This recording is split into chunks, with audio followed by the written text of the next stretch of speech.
Well, thank you very much, Mr. Chairman. Madam Secretary, thanks for the testimony today. This is a topic that's very important to me and I think to everyone on this dais. I'd like to ask about something that you just brought up, since you brought it up, the issue of packaging. That's something that I also have been very concerned about because obviously if we can't construct the packaging for these chips and use that to dissipate the heat from them and incorporate them into integrated circuit boards, it doesn't matter where they're made. If we're not doing the packaging here domestically, that represents an equally potent threat to our supply chain.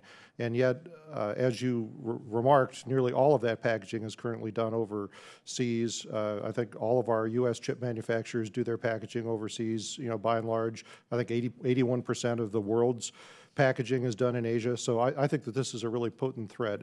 I know that this is something we've all been talking about. Part of the Chips and Sciences Act establishes a National Advanced Packaging Manufacturing Program and dedicated $2.5 billion to get that spun up. Can you give us an update on that and your confidence level that we can solve the packaging problem at the same time we solve the chip manufacturing problem? Yeah, my confidence level is high because we have to. Right? Like we have no choice. And relative to the question before, it's going to require a lot of private sector capital. In our plan, in our strategy plan, our strategy paper, which we put out earlier this year, we would like to have multiple high-volume advanced packaging facilities in the United States. So several, like you say, advanced packaging. As you well know, you're expert in this, there's some, I hate to use the word like commodity packaging. I'm not sure, how much of that will be in the U.S., but certainly the leading edge packaging, the most sophisticated packaging, that's essential for the future. Chips can only get so small.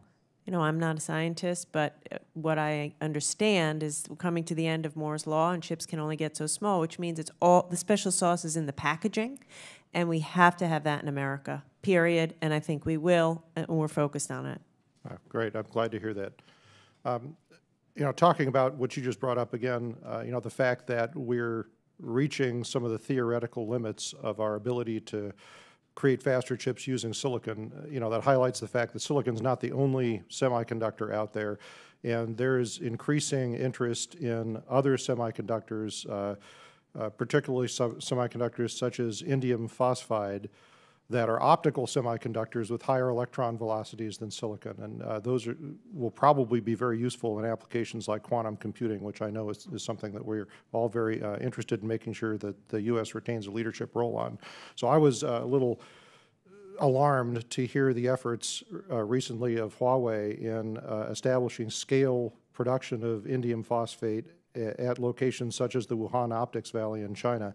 Do we have a plan to dedicate some of the CHIPS funding to increase the production of these optical semiconductors in the United States? Yes. I don't know.